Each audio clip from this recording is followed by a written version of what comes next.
Welcome back. This is the Wook Club. I'm Kevin, joined by T, and we are joined by Julie DeLong, who is an independent scholar. She's been a presenter and speaker at the Grateful Dead Scholars Caucus a few times. She's presented papers on the lyrics of the Grateful Dead and the English sonnet tradition. So you know that I'm just all about that with that stupid poetry degree I paid $50,000 for. Um, Preach. hey, I mean, I'm gonna just tell it like it is there. All right, so I like skipped the whole sentence there that's rolling by. How we doing, everybody? Dave, what's up? She's published a few times. Why don't we do this? Tell me a little bit about what you published, and then we'll set up the thing that way. Yeah, so my publication was about using what we did was I edited a volume of works on teaching with the Grateful Dead. So I used to use Grateful Dead in the classroom along with many other scholars that I've met along the way. And so we came with this idea to have a publication that, brought all these people together who've used the Grateful Dead to teach in the classroom. So it was really neat. I've also had my research presented on the Grateful Dead official Good Old Grateful Dead cast. And then in my spare time, I am the creator and host of the So Many Reads Grateful Dead book club hosted on Zoom. So it's fantastic. You've had a lot of big names on there. A couple people we've talked to too. You get the actual author to come on talk a little bit about it, which I find fascinating. When I was a senior, no, I was in 11th grade in high school, and I had to write a paper on Othello, and I copped the lyrics to Victim for my outro to it. Was he the victim or the crime? nice. I don't think I can get in trouble for it anymore with the advent of the AI there. T, have you been through this before, this show? Have you seen, I'm sure you've seen Dead Ahead, so that's portions of the show there. Yeah, and one of my really good friends who was the roommate of my best friend our first year in college at CSU, who was a huge head and who we ended up had a treasure trove of tapes, right? So as soon as he was my buddy's roommate, you're like, yes, this is gonna be fantastic. So anyway, one of his favorite things was the end of this show when Bobby does the thank you, and he would always throw that out. So re-listening to it for this, it just totally brought back memories of being in the doors, listening to this show so many times. So yeah, this is such a great show. It's such a great it's got so many great songs. There's something for everyone. It's kind of how I feel like with this show. It's amazing. Only one clunker for me. There's just one tune I think they should put away, but that's a whole nother story. Julie, what do you think about? All right, this was what 15-night run. Is that what they did between Warfield and Radio City, and also what 2 New Orleans? The 2 New Orleans shows that are forgotten about. I can't say I've ever even heard either one of the 2 New Orleans shows they did. Yeah, offhand, I don't think I've listened to them either. Definitely listened to the Warfield run and then the Radio City run. But yeah, I think, like you said, those kind of get forgotten. It's a lot of backstory. The Reckoning and Dead Set, I guess they were in the contract with Arista. They wanted out. Arista wanted a studio album. They wanted out. They said, why don't we give you a movie and two double albums and let us out of our contract? And that's how we were gifted with this whole thing. All right, let's pull up the acoustic thing. I think the acoustic set, what jumps out at you is the set list, because the set lists were, pretty much the same in and out. They had a very small pool of songs when they pulled from. This one, because Phil had a gremlin in the system, we got one of the most interesting acoustic set lists of the whole run. Yeah, we have 2 bust outs. We have Little Sadie, and then we have Sage and Spirit. It is the last Little Sadie too, and I think Last Sage and Spirit has to be. They couldn't. Last Sage and Spirit as well. Yeah. Yeah, fantastic. Little Sadie's such a great song, and it's like Jerry. It's like the whiskey in a jar thing. I love how he can just pull songs off the top of his head, fully formed, remembers all the lyrics there. Heaven help the fool. Let me ask you about this. Do you hear the acoustic versions of it? The LP was different. Bobby was trying to be Boz Skaggs or whatever. but the acoustic version, can you almost hear Saint in it towards the end? Yeah, I agree. It is kind of hard almost to differentiate them a little bit. Yeah. Yeah, the way it builds. What are you Yeah. thinking, T? Of the whole acoustic side, I mean, I think it's such a fun, it's kind of like the we talked about Kev, how the costume set has kind of like evolved and become the Halloween thing. This, even though this is like forever ago, it was kind of it felt like a fun thing because you get these versions of the songs acoustically. So it was almost like a costume, so to speak, like a different way of like hearing them and playing them and seeing some of them in here, like Cassidy Birdsong, which are amazing acoustically, and Monkey and the Engineer. That's why I posted that thing today about Monkey songs. Like, song always, I don't know. I love that song. It's way, in my opinion, way better than Sleeping Monkey. I'm not a huge Sleeping Monkey fan, so this one wins in that poll I would have put out. But it's so funny, and it's one of my favorite Bobby tunes because it's just silly Bobby, and I love the way he approaches it in him. And it's one of those songs that even when he goes a little Velveeta in it, I don't. It's the one song I love him doing it in. So yeah, I'm with you there. It Must Have Been the Roses might be my favorite Jerry ballad. It's just, and he didn't even have anything to do with it. Hunter wrote it, but I mean, it's just, can you imagine waking up one day and writing It Must Have Been the Roses? And then having somebody like that sing it like so beautifully and sound so amazing. I'll be taking this song from you. Offhand, I can't remember. There's two songs that he wrote in one day. I know. I can't remember which ones. Ripple and Broke Down, I think. Yeah, I'm like, first of all, imagine ever writing one, let alone both, and then on the same day. I'm like, I can't imagine any of it. Right. So, bottle of wine in England. I wrote a couple of songs today. Right. We'll no big deal. Just gonna be the anthems of my generation. It's fine. So. There is an album called Live in '85, and it's a Robert Hunter Relics Records release from back in the '80s, obviously, and he does Must Have Been the Roses on it. And I got thinking about it, with you with the sonnets and the, the greater poetry song lyric thing. He does part of Robert Browning's My Love Is Like a Red Rose That's Late in Summer Bloom. He starts reciting it in the middle of Must Have Been the Roses. And I know there has to be some connection with those two. I mean, the image of the rose, and obviously. Mm-hmm. Yeah. I saw a really interesting paper one time that argued that it was about necrophilia. So sometimes some papers you can't forget. But that's funny. Yeah. So that to me, that song always has a different meaning now. But yeah, I guess it would. That's funny.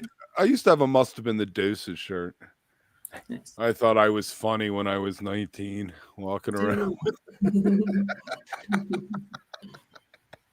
Love it. Cassidy, fantastic. Cassidy belongs as an acoustic song, I feel like. I don't know. I feel like Cassidy was shorted as an electric tune because it was always in the first set instead of being given maybe some real estate in the second set and really letting that jam open up. But totally. Yeah. It's a beautiful acoustic song too, like sounding like that, and especially the guitar, the twang in the guitar. It's like sounds like that anyway in the song, so it's perfect to just have the whole song acoustic. And then Birdsong, the two of these together are always. It's just such a perfect puzzle piece fitting together when they lock up like this with Cassidy Birdsong. It's like the perfect 1-2, and then of course Ripple at like these three to end this is perfect. It's like so good. So good. Yeah, Birdsong's trajectory after being reintroduced into the repertoire with this run, I mean, pretty much it took the place of Dark Star for most of the 80s. It gave Jerry that space to completely go off the rails. Yeah. Big fan. Why do you think that they never played Ripple, Julie? That's a good question. I'm not sure. Yeah, I kind of wonder if some of the choices made for the acoustic set, and then also A lot of the research I did for this was looking at like the reasons for the acoustic sets. And Jerry talks about, I watched the press conference that he and Bob did before the Radio City run. And he talks about like, one reason was like the physical closeness that the theaters provide.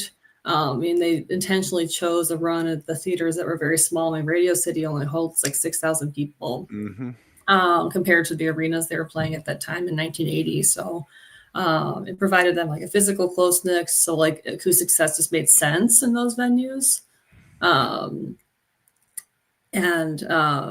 Yeah, it was interesting too, because a lot of people like Steve Silberman and then G Cantor, a few other Grateful Dead scholars, they talked about how like the acoustic sets were really tight and almost like electric, like informed sort of. Yeah. Reckoning is probably one of my favorite things that they ever put out. I was given it as a Christmas present. It was called For the Faithful, and it was both albums shoved into one sleeve with the same cover on it, but it had For the Faithful printed on it instead of Reckoning. And I wore that thing out. I didn't know I liked acoustic music at that point. I was 13. I was like, wow, this is neat. Yeah. Sounds good. Yeah, it sounds great. Love it. Yeah. Love it. I got Dead Set as a present when I was young, and so that kind of helped, get me into the Dead. And so on the same token, Right, let me. We're going to jump way ahead for 1 second. Let me ask you this while I'm thinking. When you hear the Fire on the Mountain, do you automatically hear Greatest Story Ever Told? Even though with this they really went into Not Fade Away in your head. I mean, when Jerry's like, I'm just, where's my greatest story? That's funny. Yeah, certain songs get ingrained with you with that, with listening to that over and over ways. Right. Yeah, Do you know anything about why they did that? Instead of just releasing a show, that they stuck a first set song from the 30th at the end of it instead of Not Fade Away? Did they not? I guess they didn't want to put Not Fade Away out yet again on another live release. Yeah. Probably. Yeah. Because wasn't it on Dead Set? No, it wasn't on Dead Set. It was on the Skull and Roses one, right? Right. Is that what it was on? Yeah, well, there was, because they did Going Down the Road, Not Fade Away. Yeah. Going Down the Road, Not Fade Away. That's right. Yeah. Or Versa Visa. It was a long time ago. Whoa. So do you think we need, do we need the comments up? Here, we can make them, well, if we do tall, then they go up into me. Right. Do regular. There you go. Do like There that. you go. There's interesting. We don't want to crush it. We don't want anybody to miss Julie's. She wore the appropriate shirt. Me and T are acting like we're it's like the best occasion I've ever had to wear this sweatshirt. So it's a really cool sweatshirt. Absolutely love it. I tell you what, there's nothing to me like the Bean's probably my favorite guitar just because it's this weird beast, but Tiger and this just is like just dripping that. I don't know. There's something about the sound of the Grateful Dead around this time, 79 to 81, that's really unlike anything I feel like they ever. 82, 83, they started with the cocaine fueled thing, Yeah, I'm a huge 70. Like one of my favorite shows is from 1979. So like I'm big into this era as well, and so like having two live albums that are so great from this era is such a gift. I think like two such well-made live albums, So 79 reminds me in a way of like 76, Kev. Like it's one of those kind of reset. Yeah, kind of years that there's some really spectacular things though that you can find and hear, and it kind of gets overshadowed sometimes by 80, like 76 is by 77 and things. So it's one of those years that there's some real gems in there for sure. Like this. And it's weird hearing the end of one era and the beginning of another there. Brent really injected a shot into the band. I feel like he was actually a happening dude. The rest of them were kind of getting old at that point. You're like, dude, what are you rock and rolling for? You're 30, man. Oh, nice. 10/28/79. Nice. Yes, there's a banger. 79. Yeah. Underrated year 79. Exactly, Dave. Exactly. Yeah. Uptown shows. Chicago. Yeah, All right, it's- Jack Straw. Jack Straw is my favorite opener. I'd have to say it's a song you can listen to 1,000 times and still not be quite sure what's going on. Yeah, I love as an opener, and then you can hear the audience. I love hearing the crowd roar with it. So, yeah, I would also enjoy a Jack Straw opener. So It gets you Fantastic. going. It's a It good. It gets you. It's like sets that tone. Sometimes I like it a little bit further along because then they've warmed up and you really get that build in it, and then the drop, which is just so fantastic. And when you get some of those, it like chills every time you re-listen to it. But as an opener, it's that again, like, and an opener after the acoustic, so it's like this whole, they already were kind of warmed up, I guess you could say. So it rips though. It's such a great, it's like we talk about with Fish and openers, Kevin. It's one of those that's like fantastic. It's such a 1-2 punch with Cole. Yeah, I was gonna say the next song is one of my top 3 favorites. I probably have like, I don't know, 100 top 3s, but like Cold Rain and Snow is like one of my, like, I love this song so much. And again, like there's certain versions of it that just crush. But Gary loved having it this, too. He did it all 30 years of the Dead. I don't think there was a year he didn't play it, except when they did 75, maybe, because they only did 3 shows. but a perfect 1-2 punch, and even a 1-2-3 punch. I like me and my uncle after it is fantastic. But yeah, great, just a great salvo of songs to open the show. I miss liking Mexicali. I'm not a fan. It's a little creepy. I have reasons, and I don't like it. It's always a skip for me. In my house, we skip Mexicali Blues. So.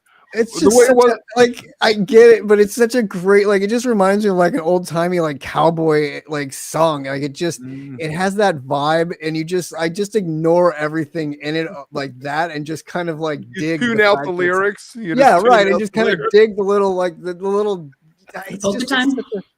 yeah. I wish they could like re-record it with different lyrics or retell the story, but I don't know. Just make her older, make her 18. It's creepy, but it isn't illegal. Right. I mean, come on, But all right, again, Ramble on Road. you're not thinking of like the context of the song. You're talking about like the 8, like, and down in like Mexico way, and like, so it's this whole, it's a different, Be one I'm thing not if defending Justin it. I'm just Bieber saying the was story is set like that. So be one thing if Justin Bieber was singing it when he was 16 or something. right. Ramble on Rose is probably my least favorite of what I call the year of 72 songs. That Brown Eyed Women, Tennessee Jed, Jack Straw, I guess you throw in there, but solid version. I think Jerry loved it. Jerry loves singing the 1,000 verses. I've been on a Ramble Rose. You know how like you just go through phases where certain songs are just like speaking to you, and you just like get into them for a bit. Like I'm on a Ramble on Rose kick lately. I don't know why. That's just like my favorite lately. So, I dig it. But yeah, There it is. Absolutely love it. Where are you on slide guitars? I'm fine with them. So, but I'm also a Bob Weir fan. So I'm with you. I never thought he I was don't know that if I'm a fan bad. of what he does with it, but Right. Well, people were always like he was horrible. I don't ever think he was that bad. You could tell that he wasn't quite sure. And when Jerry's playing slide too, you're like, well, obviously he isn't as good as Jerry. Yeah, right. Like, yeah, it's for sure. Yeah. Oh man. Yeah. There you go. If Jerry liked it and Bobby, I'm good with it too. There you I'm go. with you there. I can work with it. He got better over the years. And now everything sounds like slide because the way he plays. Yeah. Whether he is or not. Brown Eyed Women, I love that year of 72 song. That may be my favorite out of all of them, I guess. Oh yeah, for sure.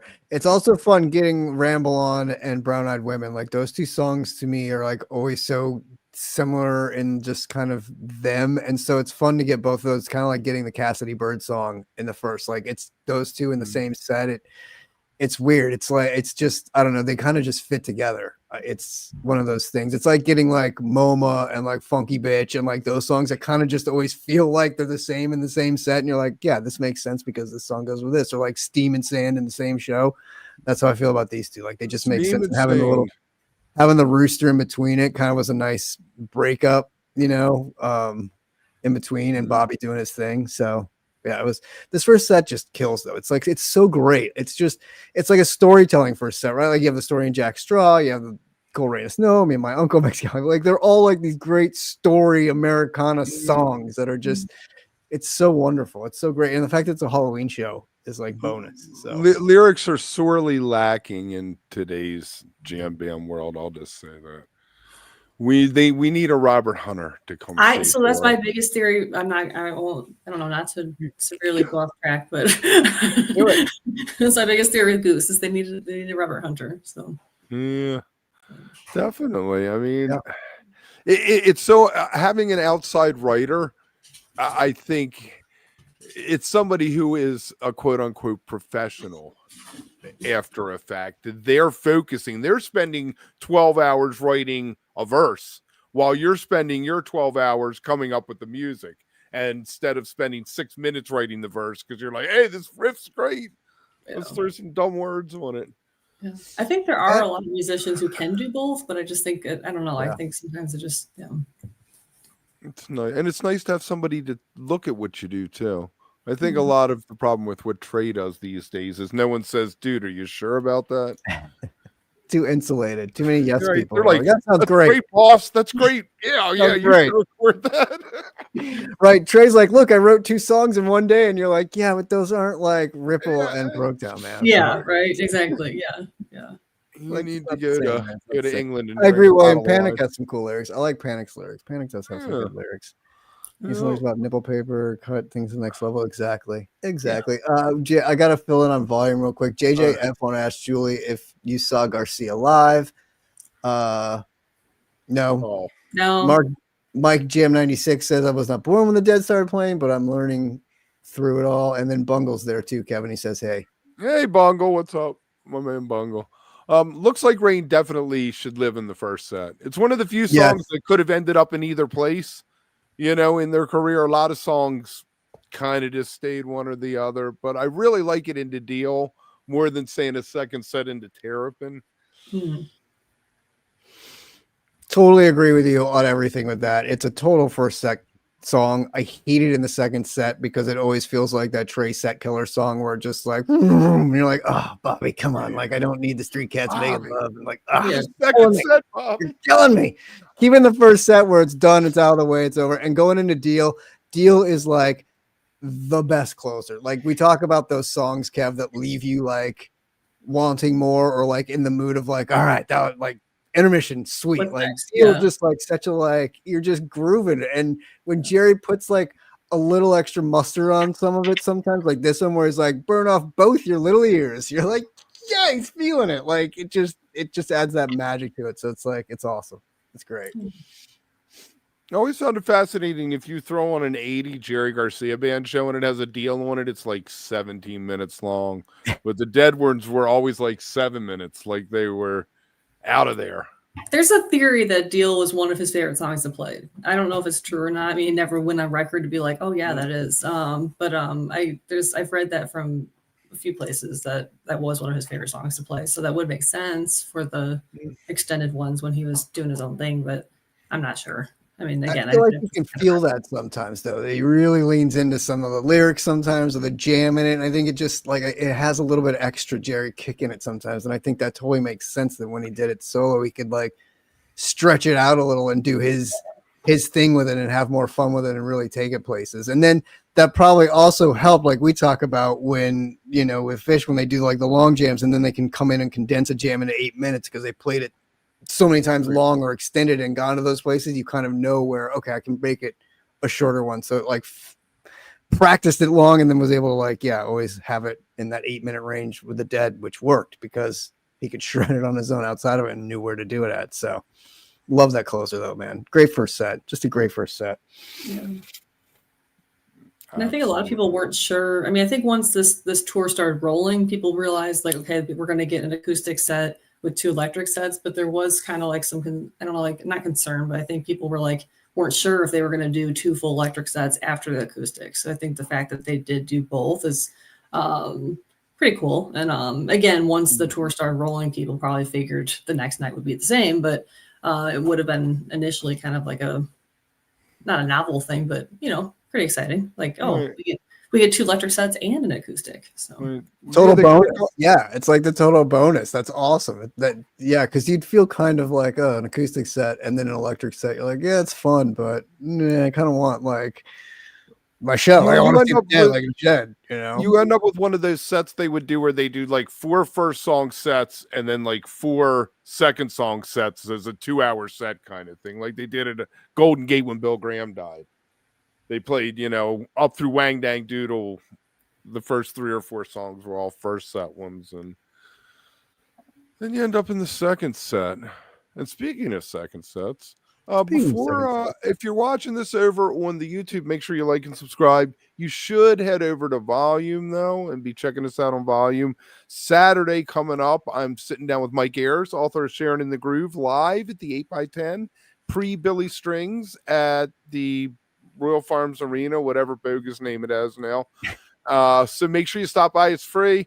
We're going to take some audience questions. T is going to be manning the Volume. So if you aren't in Baltimore, go over to Volume, check it out, and let's jump into set 2. Set 2. Don't ease me in. I saw them play that back-to-back nights once in Louisville in 94, I guess. I don't know. I call it Donies, like DOUGHKNEES. Did they where was it in the set both nights? In the same place? Well, it was the first set both nights, yeah. Interesting. Yeah. Only time I ever saw a cop arrest somebody in a show for smoking weed, like during Space. Wow. Called this dude out. I was like, are you kidding me? Anyway, bad vibes smeared over us all. It was horrible. Interesting choice to open a set, right? I mean, usually it was a set closer. Yeah. I like it. I'm a huge Don't Ease Me In fan, so. It was a weird opener though. Like it was kind of like what, and then this Lost Sailors Saint is kind of a weird, like this set's kind of weird. Like if this was like, if this was official, we'd be like, this was all over the map. Like Trey didn't know where he wanted to go here. And it was just like, cause like getting the Broken Franklins into the drums with a fire out of it, you're kind of like, this is okay, but weird. So yeah. And a lot out of space. Usually I feel like usually you got more into space, into drums, and you would get less out of space. This seems flipped. I mean, I really liked I don't want to jump ahead, but I really liked the out of space into the fire. I thought that was really cool, but I don't want to jump too far ahead. So. This was their 15th anniversary this year because it was 80. So I guess Don't Ease Me In is a nod to the early days. I know you're a Bob Weir fan. I'm a Bob Weir fan. I've often heard it say that Jerry did not like playing Lost Sailor. Watching this video of them playing it tonight, it doesn't seem that way to me. It seems like he appreciates the intricate beauty of the actual composition.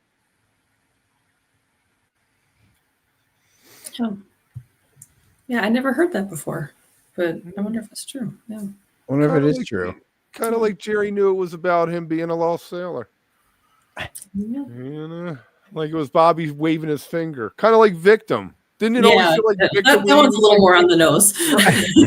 Waving his finger there. Yeah. That's good. Exactly. So maybe he did feel like it was like, I don't know. Don't police me, man. But yeah, I don't. A jab at Jer. Exactly. It's such a, I don't know. Yeah. Kev likes Bobby a lot more than I do. So, like it takes a lot of real estate. You have to be patient with it. You have to pay attention to it. So I think that's where it loses people. Yeah. A lot of times, because it's the Trey Set Killer song a lot of times, because it just comes screeching, halting, and you're like, oh, okay, here we go. Like, I guess I'll go take a piss. And like, are we going to rename it the Bobby Set Killer song? Yes, exactly. And having it in the 2 slot, it's just so weird. It was just such a weird. Donies I can be fine with because it was like kind of a nod. It felt like old school, but then dropping into that in the song too, you're like, oh wow, okay. They were trying to sell copies to go to heaven, man. Yeah, right. Yeah. Yes. I guess the meat of the show is the Franklin's drums, Fire on the Mountain. Oh, kitty. Oh, it's cat, right? It's not skunk. It's a cat. Hello, kitty. Hey, where's Puppy? She's downstairs somewhere. I don't know what she's doing. She doesn't like when I'm on calls, so does not enjoy Interesting. it. The My attention. one cat sometimes hangs out when I'm on calls. It's the only time we'll ever see her. She'll like come sit behind me, like, am I on camera? Kind of like, is this a boy or a girl? Boy, this is Waffles. So. Waffles. Hey, Waffles. How you doing? Franklin's Tower, fantastic. Help on the Way. It disappeared, I guess, at this point. Such a fantastic song. I feel like it's the song that launched 1,000 Bliss jams. Right. It was a perfect follow-up to Sing, because at least Sing kind of got you go, like, you know, like at least coming out of the sailor, like that song at least always picks it up and gets you like back into. So when you come back from taking a piss, you're like, all right, cool. Now I'm in the good part of the song. Let's go. Like, let's do this. And Franklin's was, without the help and the slip in front of it, it was a good drop into right there and sort of like fall into. And you're like, oh, this is fun. Okay. Got it. There it is. Oh, Fire on the Mountain. Why was Fire on the Mountain not separated from Scarlet Begonias more? This is just beautiful, and out of space it's almost perfect. It's really nice out of it. Yeah, I agree. Absolutely love it. Into it was fantastic. Like, it was a great little drop into there, and then I don't know, it's the perfect place for it too, this deep in the set coming out of the space. I loved it. I thought it was great. And they left it as a standalone. It did not have, normally Fire on the Mountain has the Scarlet Begonias little ending. This one did not do that, and it landed in Not Fade Away, which is weird though, don't you think? Because they could have come out of drums into Not Fade Away, because it kind of would make sense. So it was a weird little, like, let's throw fire it's also in a there. set closer in the middle of this run of songs, with another set closer all the way at the end, you know? Or like what sometimes goes into drums with Not Fade Away back in there. You know what I mean? Like, it's a weird place for it after Fire there in that slot that's not beginning or ending anything on the other side. And then it drops into Stella, which, talk about a slowdown after kind of those two grooves, and then you're in this beautiful Jerry ballad song that you're like, this is awesome. It's such a weird, it's a funny little break right there. Perhaps Garcia's most affecting ballad, just with the guitar and everything. I mean, just absolutely beautiful. You got anything on Not Fade Away? I know we kind of glossed right past. Hey, there went Not Fade Away. So interestingly enough, to not to go back, but Donnie's, it was only 9 out of 10 times that it opened up the second set. Okay. Or well, let's say Encore, because technically they're calling that an encore. Interesting. But yeah, it's only 9 out of 10 times that it opened up that second set. So it's like we said, it is a strange choice. So it is a strange choice. It was Not Fade Away a strange choice where it was? That they don't go as far into. They just kind of go into like, this is a good book. I don't know if you guys have this one, but Listen to the Music Play by Justin Mason. Nice. So it's like a listening guide to the Grateful Dead. But yeah, I use this a lot just to check set list, and they can give you little facts and things like that. So, but yeah, it doesn't have anything about Not Fade Away. But besides the fact that it was released on Dead Ahead, so it was part of the included ones. Yeah. So. I have my duct tape covered Dead Bass 3 around here somewhere. I think it goes through 88, maybe. Nice. It's all the further I got. Yeah. Actually, my mom bought me the 1 year later when they did a final edition after Jerry died, but it wasn't as fun as the one I had been writing in for years, to say the least. Going down the road feeling bad, always welcome. Just Jerry like revved it up. You could tell that he loved those old songs, Going Down the Road, the Don't Ease, the Cold Rain and Snow. He really had an affinity for those early 1900 songs. Going Down the Road feels like you know how you always connect songs, Kevin, feel like, oh, this one's like the sequel to this one. Going Down the Road always feels like the sequel to Cold Rain and Snow to me. Like, it just feels like, okay, after you get out of that, now you're going down this way. Like, it has those, yeah, right? Like, you're like, see ya. And again, but a weird place because you have Not Fade Away in there, so it just feels like the two of them should be together there, and like instead you get the Good Lovin' to close the set, which is it works because it comes out of, and it felt like they're like, oh, well, what do we do here? Selling albums again, man. Selling albums. That was the Exactly. big single on what? The Shakedown Street album, right? Wasn't that the big single? It's just a weird, spot for it, though, with Not Fade Away floating behind it in a song. I don't know. The whole thing is weird, but I love it. I'll take it anytime. It's just such a great, the lyrics are so good in it. And it's one of those Jerry tunes. A lot of good Jerry tunes in this show. Like a lot of good, like Jerry love in this show, which I'm always a fan of. France was the big France single. was the big Yes. single. Yes. Yeah. Yes, that is a fact. I'm a big fan of Uncle John Band as an encore. I wish that it I had. was going to say I love that as an encore. It's great. I wish it had have made more appearances, especially at the end when we got one of two songs. It seemed like every night for an encore, Liberty or I Fought the Law. I was at that show at Richfield, I guess, where they first played I Fought the Law. And they canceled the first night, but we're driving there. They're closing down the turnpike behind us, Pennsylvania Turnpike. And I'm like, we need to go to a liquor store. And I buy a 30-pack of Blatz.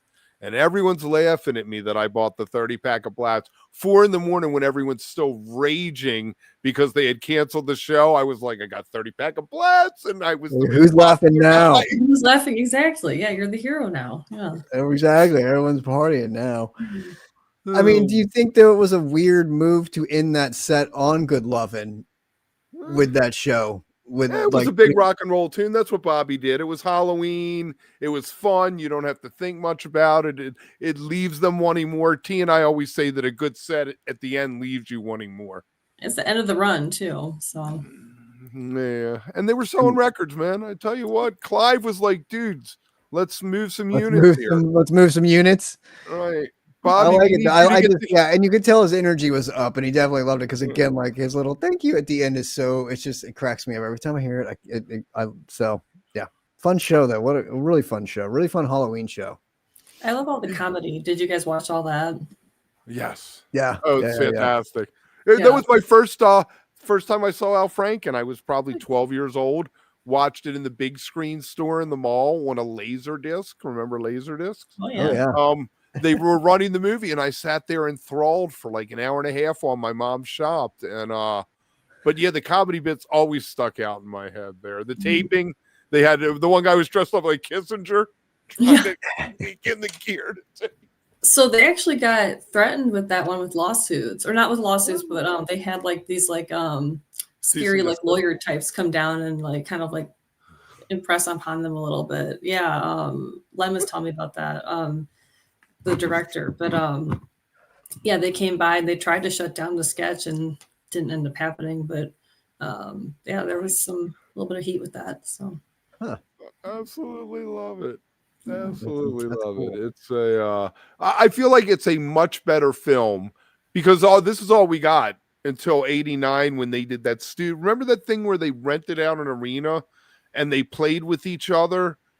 Called, I forget what it was called, but they in like '89 they did this whole thing where they played 5 songs in a closed arena, just them with Bobby with his back to where the audience would be like looking at Garcia. But before that we had the Grateful Dead movie and we had this one. I always felt like this was a much superior concert flick where the other one was more just a document of a place and time. Yeah, this is really well done. We had the director of the film or the film, and he was on our book club recently because we reviewed his book, and cool. Yeah, really talented director, and and I think what was cool about Dead Ahead is it comes across as one seamless show, but it wasn't. It's footage from multiple nights all woven together, and but that's not the appearance of it, and I think that just speaks to the the talent he had. So. Or has, but yeah. Brilliant. It really was. And it was right there at the beginning when you had like the laser discs. I remember watching the Grateful Dead movie at a friend's my parents' friends went over for, they were partying all night or whatever. And they were like, here's a Grateful Dead movie. Go downstairs and watch it. And that was the first time I saw the original movies. Yeah. Go Here, downstairs kid. and watch it. The government subsidizes tobacco, not food. Anyway, there we go. What do you have going on? Anything people are keeping their eye out? Can people join your book club? Yes, I would love for people to join. I was wanting to promote book club for sure. So yeah, I host so many reads. It meets every other month. We discuss a book about the Grateful Dead or somehow related to its phenomenon. So our next discussion is Monday, November 17th with Holly Rose. We're reading her book, which is a memoir of being on the road with the Dead. It's really cool. So it's she toured, she was with them. Well, she's just like one of us, you know what I mean? That's what's cool about the book. It's just her experience, just following the Dead and selling stuff on tour and just, vending and just getting by. It's pretty cool. Anyways, yeah, anyone can join. If you want to join, you can just email somaanyreads@gmail.com. We can sign you up. But yeah, you have to join the list to get the Zoom link for book club. But yeah, and we do have a Facebook presence. You can also Google, if you Google Grateful Dead Book Club, we're the first thing that comes up. So nice. Very nice. That's awesome. Yeah. Are they doing the Grateful Dead conference again next year? Yeah. So we meet every year. And so yeah, I'll be presenting at that again in February in Albuquerque. So that was recently featured in Relics. I don't know if you guys saw that. But they talked about our conference in there. So that was pretty neat to see. I was like, this is what I do, It's like, have you released your topic, or can you tell us what your talk is called?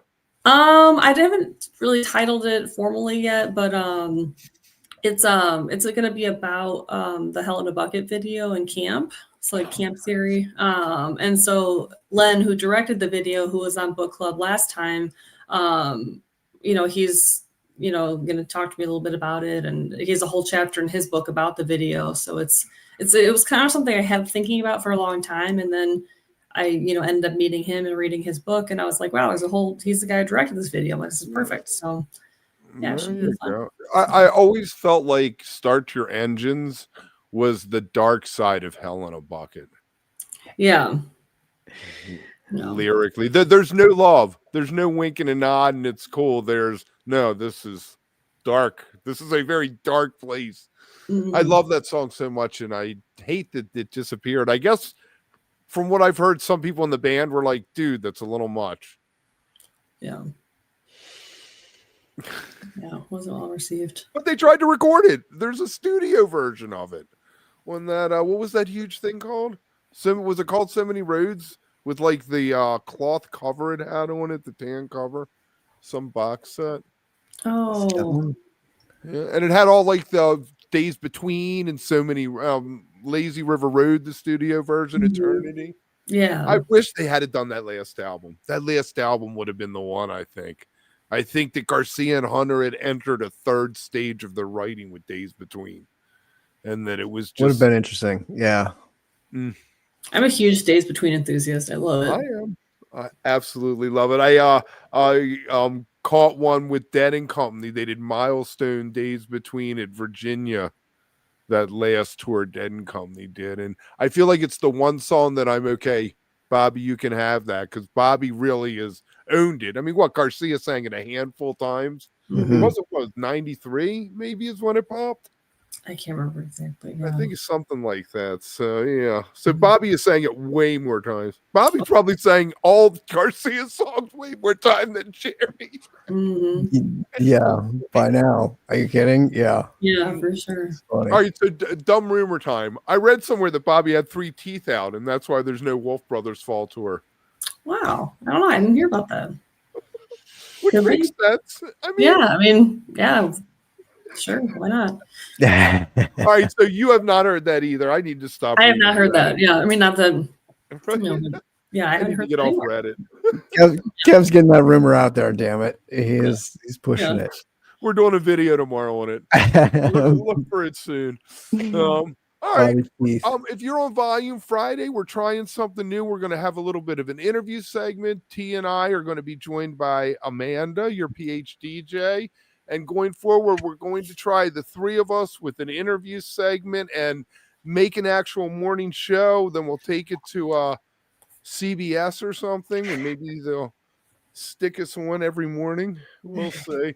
Anything else you want to throw out there, Julie?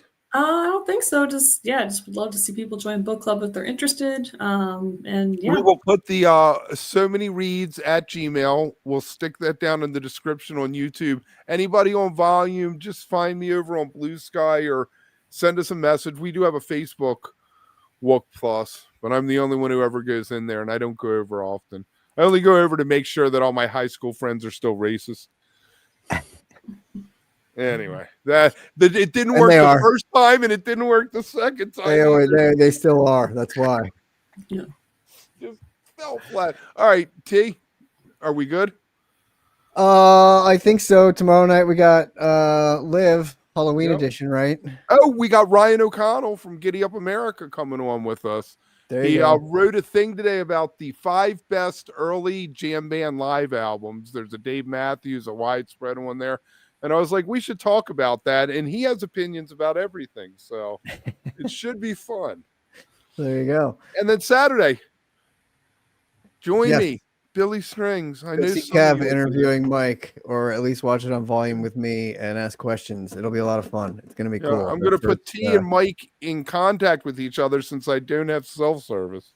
That's right. So I can text him. Next week's a year since I got rid of that cell phone. Wow. I got a VoIP number, like Google voice over internet. Yeah. So I could go on a computer, and if I have Wi-Fi, the phone works, but it doesn't. I can't just. Right. It sounds great in theory, but if you really need to get a hold of Kev for something, it's a pain in the ass. Like if he suddenly doesn't show Blue up for Sky. Usually Blue Sky is the best way. Right. That usually is. But when that fails and you're about to go live on an after show and there's no Kev, and you're like, why doesn't he just have a fucking phone that he can answer when it rings? She got a Ford F-150. My daughter, who is like 5'3" and weighs like 90 pounds, got a Ford F-150. And with that, we'll see you soon. Thanks, Julie. This is a lot of fun. Thank you for coming on. And thank you so much for having me, guys. So hang out for a sec so we make sure that it got uploaded and we have the recording. See y'all. Thanks, guys. Good night. What's up, dog? Fascinating. Absolutely fascinating.